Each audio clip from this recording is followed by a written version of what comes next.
ಇನ್ನು ಈ ಶಾಹೀನಳ ಕಥೆ, ನಾನಂದೆ ಇದು 2 ತಾಸು ಹೇಳಿದ್ರು ಮುಗಿಯದೇ ಇರುವಷ್ಟು ಕಥೆ ಇದೆ. ಇವಳು ಸೃಷ್ಟಿಸಿದ್ದ ಕೋಡ್ ವರ್ಡ್ಗಳು. ಶಾಹೀನ್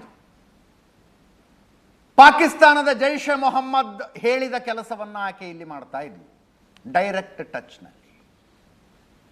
ಈಕೆಗೆ ಜೈಷ್ ಎ ಮೊಹಮ್ಮದ್ ನೆಟ್ವರ್ಕ್ನಲ್ಲಿ ಮೇಡಮ್ ಸರ್ಜನ್ ಅನ್ನುವ ಕೋಡ್ ನೇಮ್ ಕೊಡಲಾಗಿತ್ತು. ಮೇಡಮ್ ಸರ್ಜನ್ ಅಂತ ಕರೀತಾ ಇದ್ದಾರೆ. ಅಂದರೆ ಪಾಕಿಸ್ತಾನದಲ್ಲಿ ಕೂತ್ಕೊಂಡವರು ಡಾಕ್ಟರ್ ಶಾಹೀನ್ ಅಂತಿರಲಿಲ್ಲ, ಮೇಡಮ್ ಸರ್ಜನ್ ಅಂತ. ಈಕೆಗೆ ವಹಿಸಲಾಗಿದ್ದ ಕೆಲಸಗಳ ಪೈಕಿ ಒಂದು ಮುಖ್ಯ ಕೆಲಸ ಮುಸ್ಲಿಂ ಯುವತಿಯರು ಮಹಿಳೆಯರ ಬ್ರೇನ್ ವಾಶ್ ಮಾಡಿ ಜೈಷ್ ಎ ಮೊಹಮ್ಮದ್ ಸಂಘಟನೆಗೆ ಸೇರಿಸಿಕೊಳ್ಳುವುದು. ಅದಕ್ಕೆ ಕೊಟ್ಟಂತಹ ಕೋಡ್ ನೇಮ್ ಆಪರೇಷನ್ ಹಮ್ದರ್ದ್ ಅಂತ. ಹಮ್ದರ್ದ್ ಅಂದ್ರೆ ಏನರ್ಥ ರೀ? ಕಷ್ಟ ಸುಖ ಕೇಳೋರು ಅಂತ.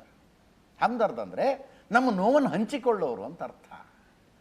ಈಕೆ ಆಪರೇಷನ್ ಹಮ್ದರ್ದ್ ಅನ್ನುವ ಕೋಡ್ ನೇಮ್ನಲ್ಲಿ ಈ ಕೆಲಸ ಮಾಡ್ತಾ ಇದ್ಲು. ಏನು ಕೆಲಸ?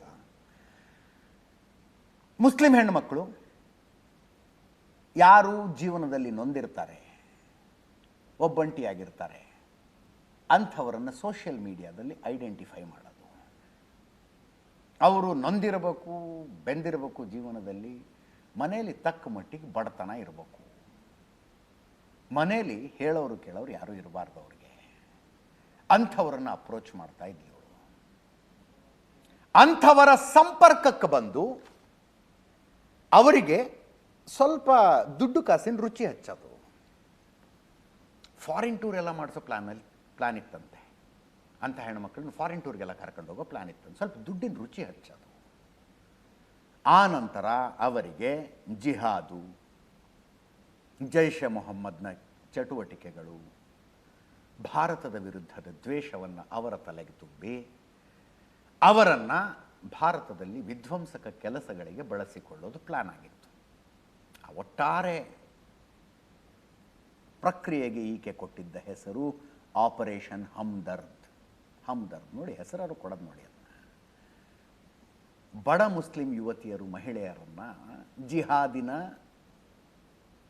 ಲೈನಿಗೆ, ಟ್ರ್ಯಾಕಿಗೆ ಕರ್ಕೊಂಡು ಬರೋದಕ್ಕೆ ದುಡ್ಡಿನ ಆಸೆ ತೋರಿಸಿ ಅಂಥದ್ದೊಂದು ಪ್ಲಾನಿಗೆ ಹೆಸರು ಎಂಥದ್ದು.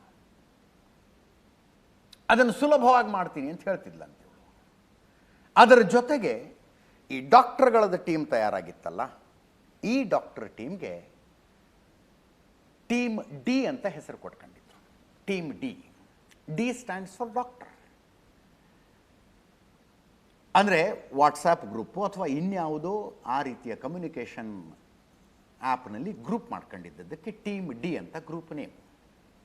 ಅದರಲ್ಲಿ ಹಾರ್ಟ್ ಸ್ಪೆಷಲಿಸ್ಟ್ ಒಬ್ಬರು, ಕಾರ್ಡಿಯಾಲಜಿಸ್ಟ್ ಆ್ಯಕ್ಚುಲಿ ಹಾರ್ಟ್ ಸ್ಪೆಷಲಿಸ್ಟಾ?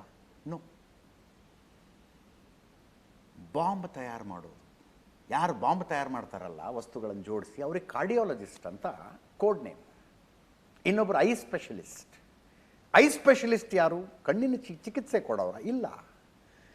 ಎಲ್ಲಿ ಬಾಂಬ್ ಬ್ಲಾಸ್ಟ್ ಮಾಡಬೇಕು ಅನ್ನೋ ಪ್ಲ್ಯಾನ್ ಇದೆಯಲ್ಲ, ಆ ಜಾಗಗಳ ರೆಕ್ಕಿ ಮಾಡಿ ಅದರ ಬಗ್ಗೆ ರಿಪೋರ್ಟ್ ಕೊಡೋರು. ಅಲ್ಲಿ ಪೊಲೀಸರು ಇರ್ತಾರಾ ಇಲ್ವಾ, ಬಿಗಿ ಭದ್ರತೆ ಇರುತ್ತಾ ಇಲ್ವಾ, ಎಷ್ಟೊತ್ತಿನಲ್ಲಿ ಜಾಸ್ತಿ ಜನ ಓಡಾಡ್ತಿರ್ತಾರೆ, ಎಷ್ಟೊತ್ತಿನಲ್ಲಿ ಕಡಿಮೆ ಜನ ಓಡಾಡ್ತಿರ್ತಾರೆ, ಅಲ್ಲಿ ಕಾರನ್ನು ತಗೊಂಡು ಹೋಗಿ ನಿಲ್ಲಿಸೋದು ಹೆಂಗೆ, ಎಲ್ಲಿ ನಿಲ್ಲಿಸ್ಬೇಕು, ಕಾರ್ ನಿಲ್ಲಿಸಿದ್ರೆ ಟ್ರಾಫಿಕ್ನವ್ರು ಬರ್ತಾರಾ ಬರೋದಿಲ್ವಾ, ಇಡೀ ದಿವಸ ನೋಡ್ಕೊಂಡು ಒಂದು ರಿಪೋರ್ಟ್ ಕೊಡ್ತಿದ್ರಲ್ಲ, ಅವ್ರಿಗೆ ಐ ಸ್ಪೆಷಲಿಸ್ಟ್ ಅಂತ ಹೆಸರು ಇಟ್ಟಿದ್ರಂತೆ. ಡಾಕ್ಟರ್ ಅಂತ ಅವರು ವಸ್ತುಗಳನ್ನು ಸಾಗಿಸೋರು, ತಂದು ಕೊಡೋರು, ತಂದು ಹೋಗೋರು, ಲಾಜಿಸ್ಟಿಕಲ್ ಕೆಲಸ ಮಾಡೋರು. ಇನ್ನು ಬಾಂಬ್ ತಯಾರಿಸುವುದಕ್ಕೆ ಬೇಕಾದ ವಸ್ತುಗಳ ಸಂಗ್ರಹಕ್ಕೆ ಮೆಡಿಸಿನ್ ಸ್ಟಾಕ್ ಅಂತ ಇಟ್ಟಿದ್ರಂತೆ. ಮೆಡಿಸಿನ್ ಸ್ಟಾಕ್, ವೆಪನ್ಸು, ಕೆಮಿಕಲ್ಸು ಅವನು ತಂದು ಸ್ಟಾಕ್ ಮಾಡೋದಕ್ಕೆ. ಇಷ್ಟು NIA ಇನ್ವೆಸ್ಟಿಗೇಷನ್ನಲ್ಲಿ ಹೊರಗೆ ಬಂದಿರೋದು. ಈ ಗ್ರೂಪ್ನಲ್ಲಿ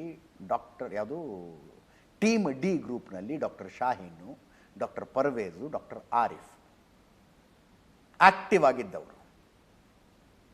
ಪ್ರತಿಯೊಬ್ಬರ ಮೊಬೈಲು, ಲ್ಯಾಪ್ಟಾಪು, ಕಂಪ್ಯೂಟರು ಎಲ್ಲವನ್ನೂ ಜಾಲಾಡ್ತಾ ಇದ್ದಾರೆ. ಇನ್ನೊಂದು ಕಡೆ ಅಲ್ಫಲಾ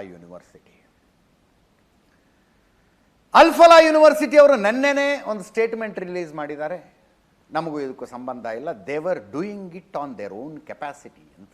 they were doing it on their own capacity. ಇವರೆಲ್ಲ ಬಂದು ಅಲ್ಫಲಾ ಯೂನಿವರ್ಸಿಟಿಲೇ ಯಾಕೆ ಒಂದಾದರು ಅನ್ನೋ ವಿಷಯದಲ್ಲಿ ಸಹಜವಾಗಿ ಒಂದು ಸಂಶಯ ಬರುತ್ತೆ. ಅದರಲ್ಲೂ ಡಾಕ್ಟರ್ ಶಾಹಿನ್ ಉತ್ತರ ಪ್ರದೇಶ ರಾಜ್ಯದ ಸರ್ಕಾರಿ ನೌಕರಿಯಲ್ಲಿದ್ದಂಥವಳು, 2013ರಿಂದ ಏಕಾಏಕಿ ನೌಕರಿಗೆ ಅಬ್ಸೆಂಟ್ ಆದವಳು. ಒಂದು ಲೀವ್ ಅಪ್ಲಿಕೇಶನ್ ಇಲ್ಲ, ಹೆಲ್ತ್ ಸರ್ಟಿಫಿಕೇಟ್ ಇಲ್ಲ, ಏನಿಲ್ಲ, ಅಬ್ಸೆಂಟ್ 2013ರಲ್ಲಿ. 2021ರಲ್ಲಿ ಈಕೆ ಇಷ್ಟು ವರ್ಷದಿಂದ ಬಂದೇ ಇಲ್ವಾ ಅಂತ ಅನ್ಕೊಂಡು ಸರ್ಕಾರ ಎಚ್ಚೆತ್ತುಕೊಂಡು ಈಕೆಯನ್ನು ವಜಾ ಮಾಡಿತು. ಅಂಥ ಡಾಕ್ಟರ್ ಶಾಹಿನ್ಗಳನ್ನು ಕೆಲಸಕ್ಕೆ ಸೇರಿಸಿಕೊಳ್ಳುವಾಗ ಅರೆ ನಮ್ಮಲ್ಲಿ ರಿಪೋರ್ಟರ್ಗಳನ್ನು, ಕಾಪಿ ರೈಟರ್ಗಳನ್ನು ತಗೊಳ್ಳುವಾಗ 10 ಪ್ರಶ್ನೆ ಕೇಳ್ತೀವಿ ರೀ ನಾವು. ಎಲ್ಲಿ ಡಿಗ್ರಿ ಮಾಡಿದೆ, ಡಿಗ್ರಿ ಮಾಡಿದ ತಕ್ಷಣ ಎಲ್ಲಿ ಕೆಲಸ ಮಾಡಿದೆ, ಎಲ್ಲಿ ಯಾವಾಗ ಕೆಲಸ ಬಿಟ್ರಿ, ಆಮೇಲೆ ಎಲ್ಲಿ ಜಾಯ್ನ್ ಆದ್ರಿ, ಅಲ್ಲಿ ಎಷ್ಟು ತಿಂಗಳಿದ್ರಿ, ಎಷ್ಟು ವರ್ಷ ಇದ್ರಿ, ಅಲ್ಲಿ ಯಾಕೆ ಕೆಲಸ ಬಿಟ್ರಿ, 108 ಪ್ರಶ್ನೆ ಕೇಳ್ತೀವಿ ನಾವು. ಅಲ್ಫಲಾ ಯೂನಿವರ್ಸಿಟಿ ಅನ್ನುವ ಒಂದು ಮೆಡಿಕಲ್ ಕಾಲೇಜ್ ಕಮ್ ಹಾಸ್ಪಿಟಲ್ನವ್ರು ಕೆಲಸಕ್ಕೆ ತಗೊಳ್ಳುವಾಗ ಅಷ್ಟು ಚೆಕ್ ಮಾಡಲಿಲ್ವಾ? ಯಾಕೆ ನೀ 8 ವರ್ಷ ಅಬ್ಸೆಂಟ್ ಆದ್ಯಮ್ಮ ಉತ್ತರ ಪ್ರದೇಶದ ಸರ್ಕಾರಿ ನೌಕರಿಗೆ? ಆ ಟೈಮ್ನಲ್ಲಿ ಏನು ಮಾಡಿದೆ ಅನ್ನೋದೊಂದು ಪ್ರಶ್ನೆ ಕೇಳೋದಿಲ್ವಾ? ನೌಕರಿಗೆ ಸೇರಿಸ್ಕೊಂಡ್ಬಿಟ್ರಲ್ಲ ಇವರು. ಆ ಅಲ್ಫಲಾ ಯೂನಿವರ್ಸಿಟಿಯ ಡೀಟೇಲ್ಸನ್ನು ಕೂಡ NIAದವರು ಬೆನ್ನತ್ತಿದ್ದಾರೆ. ಜಾವೇದ್ ಸಿದ್ದಿಕಿ ಅಂತ ಫೌಂಡರು, ಅಲ್ಫಲಾ ಯೂನಿವರ್ಸಿಟಿಯ founder. Actually Alfalah charitable trust ಇದು. ಒಂದು 9 ಕಂಪನಿ ಮಾಡಿದ್ದ ಈತ ಜಾವೇದ್ ಸಿದ್ದಿಕಿ. 1992ನಲ್ಲಿ ಇನ್ವೆಸ್ಟ್ಮೆಂಟ್ಸ್ ತಗೊಂಡಿದ್ದು. ಅಂದರೆ ಬೆಂಗಳೂರಿನಲ್ಲೂ ಒಂದಷ್ಟು ಕಂಪನಿಗಳಾದ್ವಲ್ಲ. ಇಸ್ಲಾಮಿನ ಪ್ರಕಾರ ಬಡ್ಡಿ ತಗೋಬಾರ್ದು, ಬಡ್ಡಿ ತಗೊಳ್ಳಂಗಿಲ್ಲ, ಅಂದರೆ ಬ್ಯಾಂಕಿಂಗ್ ಮಾಡಂಗಿಲ್ಲ.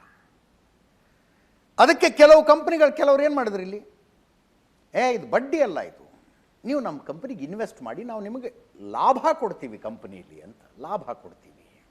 ಹಂಗೆ ನಂಬ್ಕೊಂಡು ದುಡ್ಡು ಹೂಡಿಕೆ ಮಾಡಿದವ್ರು ಇನ್ನೂ ತನಕ ನಮ್ಮ ಆಫೀಸಿಗೆ ಬರ್ತಿರ್ತಾರೆ, ಹೆಂಗಾರು ದುಡ್ಡು ವಾಪಸ್ ಕೊಡಿಸಿ ನಮ್ಮದು ಅಂತ ಇರಲಿ. ಜಾವೇದ್ ಸಿದ್ದಿಕಿ ಹಂಗೆ ಸ್ಟಾರ್ಟ್ ಮಾಡಿದ್ದು, ಜನರಿಂದ ಇನ್ವೆಸ್ಟ್ಮೆಂಟ್ ತಗೊಂಡಿದ್ದು 1992ಅಲ್ಲಿ.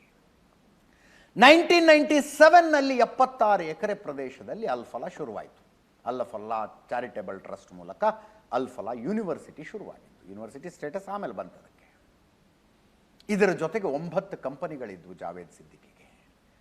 ಅದರಲ್ಲಿ ರಿಯಲ್ ಎಸ್ಟೇಟ್ ಕಂಪನಿ ಇತ್ತು, ಅಲ್ಫಲಾ ಡೆವಲಪರ್ಸ್ ಅಂತ, ಸಾಫ್ಟ್ವೇರ್ ಕಂಪನಿ ಇತ್ತು, ಇಂಡಸ್ಟ್ರಿಯಲ್ ರಿಸರ್ಚ್ ಫೌಂಡೇಶನ್ ಅಂತ ಒಂದಿತ್ತು, ಅಲ್ಫಲಾ ಎಜುಕೇಷನ್ ಸರ್ವಿಸ್ ಪ್ರೈವೇಟ್ ಲಿಮಿಟೆಡ್ ಅಂತ ಒಂದಿತ್ತು, HMJ ಡೆವಲಪರ್ಸ್ ಅಂತ ಇನ್ನೊಂದು, ಹಾಗೆ ಸಾಫ್ಟ್ವೇರ್ ಪ್ರೈವೇಟ್ ಲಿಮಿಟೆಡ್ ಒಂದಿತ್ತು. ಒಂದು 9 ಕಂಪನಿ.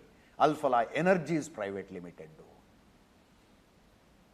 ತರ್ಬಿಯಾ ಅಂತ ಇನ್ನೊಂದು ಶಿಕ್ಷಣ ಸಂಸ್ಥೆ, ಎಲ್ಲವೂ ನಡೆಸ್ಕೊಂಡು ಹೋಗ್ತಾ ಇದ್ದಂಥ ಈ ಮನುಷ್ಯ 2019ರಲ್ಲಿ ಅವೆಲ್ಲವನ್ನು ಏಕಾಏಕಿ ಬಂದ್ ಮಾಡಿಬಿಟ್ಟ. ಅದಾದ ಮೇಲೆ ಇವನ ಮೇಲೆ ಕೇಸ್ ಆಯಿತು. ಟ್ರಸ್ಟಿನ ದುಡ್ಡನ್ನು ಪ್ರೈವೇಟ್ ಅಕೌಂಟಿಗೆ ಟ್ರಾನ್ಸ್ಫರ್ ಮಾಡಿಕೊಂಡಿದ್ದಕ್ಕೆ 7 ಕೋಟಿ ರೂಪಾಯಿ ದೆಹಲಿಯ ನ್ಯೂ ಫ್ರೆಂಡ್ಸ್ ಕಾಲನಿಯಲ್ಲಿ ಜಾವೇದ್ ಸಿದ್ದಿಕಿ ವಿರುದ್ಧ ಕೇಸ್ ಆಯಿತು, ಕಂಪ್ಲೇಂಟ್ ಆಯಿತು. 2001ರಲ್ಲಿ ಹಿ ಗಾಟ್ ಅರೆಸ್ಟೆಡ್. 2004ರಲ್ಲಿ ಬೇಲ್ ತಗೊಂಡು ಹೊರಗಡೆ ಬಂದದ್ದು. ಎಲ್ಲವನ್ನೂ ಕೆದಕ್ತಾ ಇದ್ದಾರೆ ಈಗ. ಹಿಂಗೆ ಒಂದೇನರ ಘಟನೆ ಆದರೆ ಹೊರಗೆ ಬರ್ತವೆ ಇವೆಲ್ಲ, ಎಲ್ಲವನ್ನೂ ಕೆದಕ್ತಾ ಇದ್ದಾರೆ ಈಗ.